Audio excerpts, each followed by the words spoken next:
I'm going to be demonstrating the two of my workbench appliances, or accessories I should say. This is a planing stop that I've developed. It's portable between two workbenches, and it plugs into my existing dog holes. So it's very convenient and versatile, and it locks in, and the two dowels keep it from rotating, and along with that, the edge of the workbench accessory locks it in. Hi, I'm Norman Perlo, a furniture designer and maker at Perlo Design, and a woodworking educator, author at WoodSkills.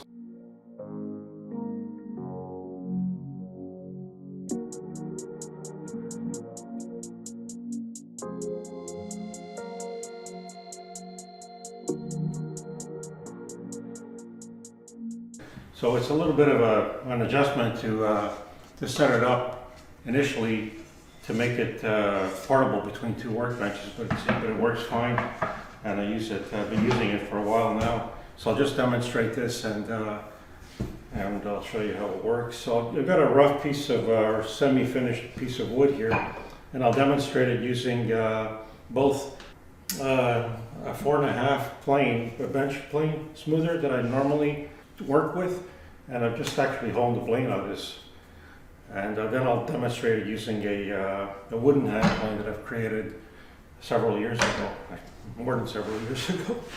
So this is a rough side. So because it's a rough side, you can hear the little bit of chatter there as it's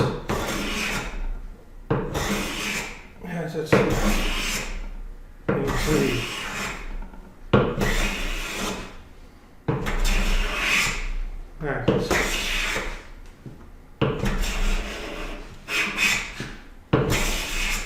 You can see the shavings. The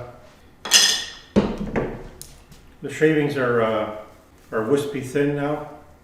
There's almost like a linen, and that's what I'm striving for.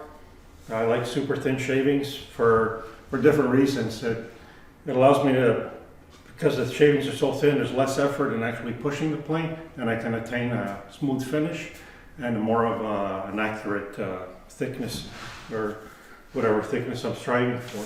So I'll just clean this off. You notice I remove the shavings from the hand plane periodically, and that's only to clear the throat, and I like to see, and that tells me if the shavings are full width. So it's important to have a full width shaving and in my work, and the full width shaving tells me that the iron is laterally adjusted correctly. It's hand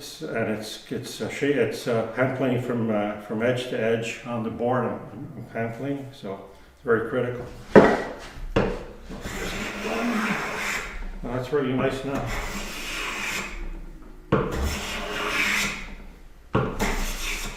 So the wider the board, the surface of the board or the face, the more effort you need to hand plane. And this is, if you notice, this is full width at the moment, so you can actually see through the shaving, so that's pretty cool. So that's that, and then I can keep going with that.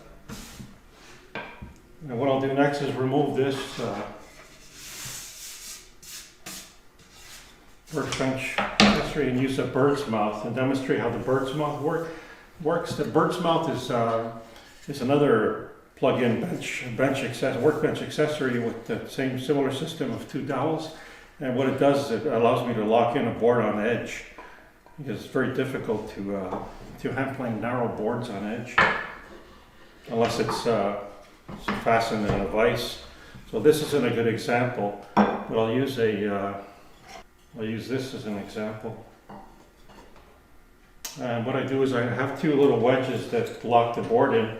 I actually had a better piece I wonder if this is a better piece to work with. So this is an example of a very difficult board to hand plane on edge, because it's so, I wouldn't say the issue is not because it's short, it's because it's very narrow and it's hard to keep stable unless it's locked into a vise. So if we lock it in here, and before we do that, we confirm that the grain is aligned correctly. So we're always trying to hand plane in the direction of the grain. So the grain should be rising in the direction that we're actually hand planing. So this is an example here, rising towards the top. So that's where we're hand planing. So I'll lock that in, and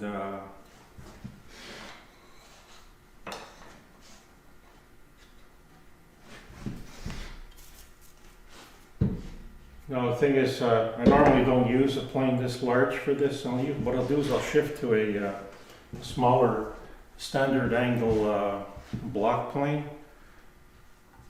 I'll shift a smaller standard angle block plane for this, and this will, because it's small, it really works with on boards on edge on smaller surfaces.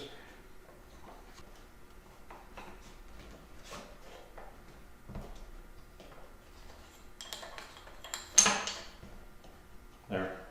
Okay, that's good. So I'm actually going to use this now. That's a fairly heavy shaving there, so I'll just lighten that off a little bit. Not too much.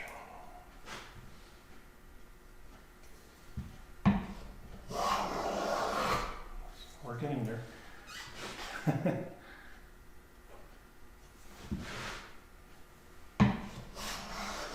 That's nice. I like to use a paraffin wax on the sole of the plane, and this allows me to, it glides better, and it lasts quite a while actually. And it's very inexpensive and available everywhere. They have tool waxes you can use also, but I prefer the paraffin wax. I've been using that for almost 15, 20 years now. So here's an example of if you've got a workbench and you don't have a face vise to be able to lock in a thin or small board like this, you can easily set up a plug-in workbench accessory like this and work with that as opposed to using a face vise. So again, I'll demonstrate it.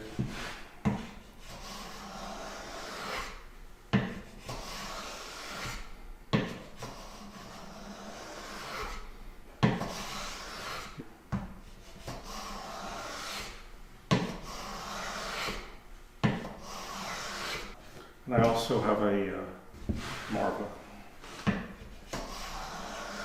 what I could also do is zoom in, and that's the setup with the, you can see the setup with the workbench accessory locked in with the piece with the wedges. I think I'll stop here for now, and also demonstrate the same process using a wooden, I'll demonstrate the same process using a wooden hand plane. Now this is I had sharpened this gently. It's a little large for this, but I just want to, you know what I'll do is I'll remove this accessory and plug this back in.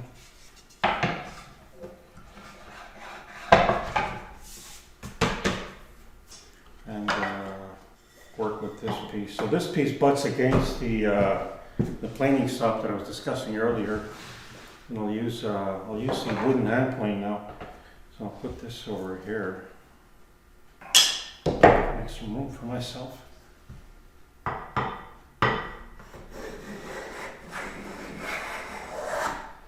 I've actually just finished adjusting this wooden hand plane. I use a small brass planing hammer with a wood inset. So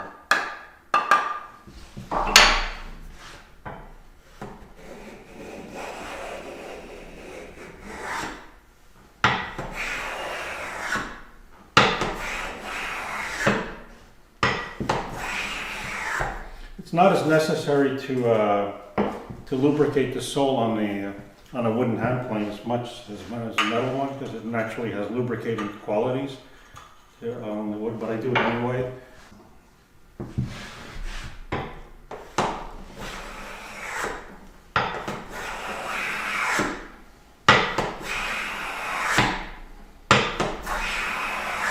you can see the shavings. They're not quite as thin as I would like, but they're full width. Not quite as wispy as the as the metal body hand plane, but I need to the adjustment on the wooden hand plane is a little more sensitive. So to back it off, I tap the back. That's a little better.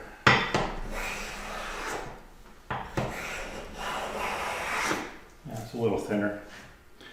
So we're working with wooden hand planes a little different than metal bodied hand planes, but there are some advantages. It's just they're lighter. I wouldn't say lighter, but they just work so much better because it's wood against wood as opposed to metal against wood.